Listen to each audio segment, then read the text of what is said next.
You are listening to Connection Quest, where every episode is a heartwarming journey to unravel the mysteries of love, intimacy, and the art of meaningful relationships. Join Miku as he explores the real, sometimes messy, always meaningful paths to building stronger, more vibrant romantic bonds. Forget quick fixes. We're digging into the heart of connection, understanding, communication, intimacy, and growing together. Ready to deepen your relationship journey? Let's begin. Hello, everyone. Miku Lane here, your trusted friend on this journey we call Connection Quest. If you've ever wondered why, during a heated argument, your partner suddenly goes quiet, today's episode is for you. We're diving deep into why we shut down in conflict, those moments when the conversation just halts, and how we can foster healthier dialogues. In our last chat, we opened up about vulnerability in relationships. But what happens when vulnerability meets an invisible wall of silence? That's what we'll explore today. Now, let's break down what's behind these withdrawal patterns and what we can do about them. So, let's start by asking, why do we really become silent during conflicts? Silence can be a defense mechanism. It's almost like a buffer zone. In psychology, there's a concept called stonewalling. This is when someone completely withdraws from the interaction, shutting down any constructive dialogue because the situation perhaps feels overwhelming or threatening. It's more common than we might think and can be incredibly damaging over time if not addressed. The word conflict itself can be a trigger, causing some individuals to retreat inward out of fear of escalation, further hurt, or even deeper unresolved issues they might not be ready to face. To bring this into perspective, let's imagine a couple, Jane and Alex. Jane notices that whenever there's a disagreement about financial spending, Alex, who grew up in a household where any talk about money led to screaming matches, simply shuts down. Jane thinks he doesn't care, but Alex is actually experiencing an internal panic trying to avoid replicating past trauma within their relationship. His silence is a protective tactic, not a sign of indifference. This is something I've seen countless times, and it really highlights how past experiences shape present responses. But hold on, there's more to explore here. Silence isn't always about avoiding conflict. It's often about communication styles.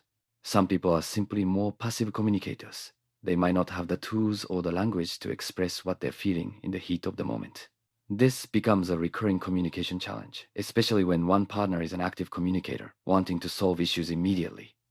It's like speaking different languages. But here's where we delve into solutions, learning and practicing safe language in relationships.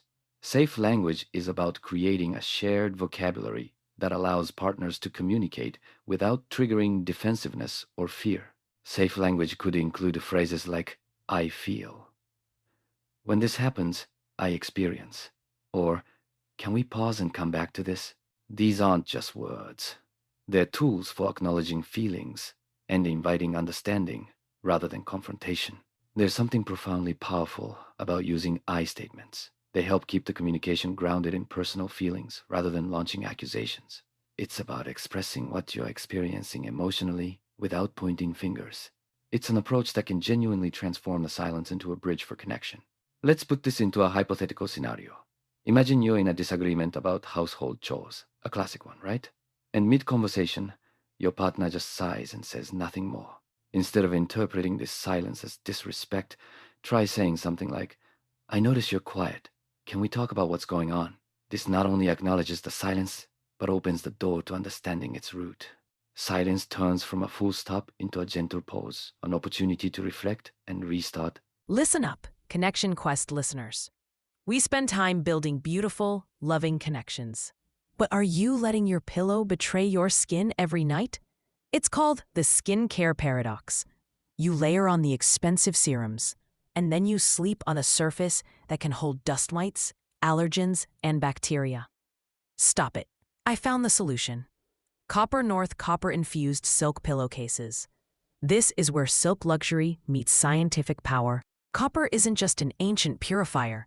It's a crucial mineral for your skin. While you sleep, this pillowcase is activating the copper to do the heavy lifting. Collagen up, bacteria out, inflammation gone. Seriously. One study, showed people sleeping on copper saw an average improvement in skin elasticity of 31%. You're getting anti-aging benefits effortlessly. It's beauty sleep, completely upgraded. Ditch the dirty secret your old pillow is keeping. Elevate your wellness journey at coppernorth.com.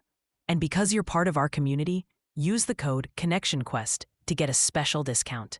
That's COPPERNORTH.com and code ConnectionQuest and start waking up to better skin. And remember, folks, it's equally essential to understand your own response to silence. If you're the one shutting down, take a moment to explore why. Are you feeling attacked or overwhelmed? It could be a momentary need to process what's happening. That's okay. Give yourself permission to pause. What's crucial is communicating this need. It's perfectly okay to say, I need a moment to gather my thoughts. You're not walking away from the conversation. You're preparing to engage with clarity and calmness. One aspect that cannot be stressed enough is the role of empathy. Imagine practicing active listening, truly trying to understand what your partner isn't saying as much as what they are. It sounds challenging, and it can be, but the rewards are immense. Empathy allows us to see silence not as a barrier, but as a signal, a compelling nudge to dig deeper and find out what's unspoken yet significant within our partner's silence. Your attentiveness might be the catalyst needed for developing a new layer of trust. At this point, it's important to highlight how technology can impact these silent moments too. In an era where digital communication often replaces face-to-face interaction, misunderstandings are rampant. A short, curt text in the aftermath of an argument might unintentionally convey hardness or indifference. So, here's a suggestion.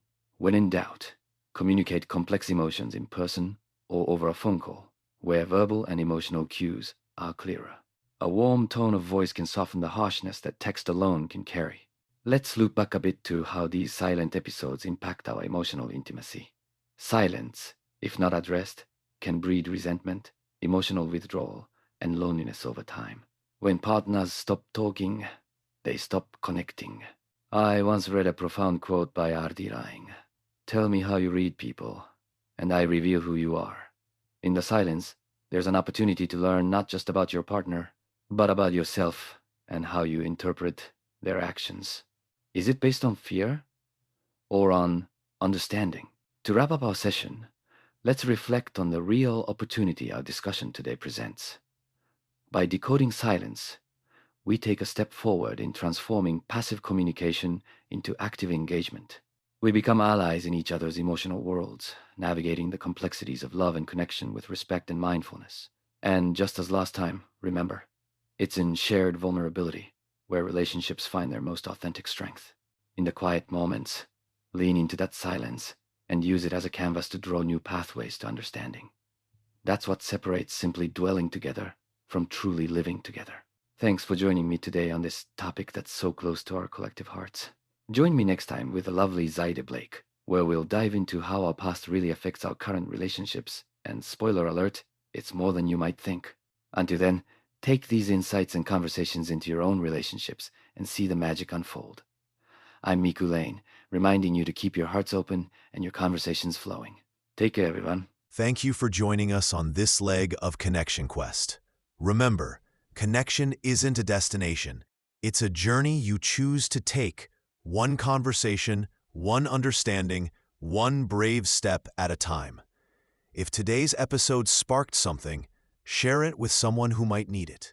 Find show notes, resources, and ways to connect with our community at our website, connectionq.us. Also, check out our Connection Quest blog. Don't forget like, share, and subscribe wherever you listen to your pod. Until next time, keep nurturing the love you're building.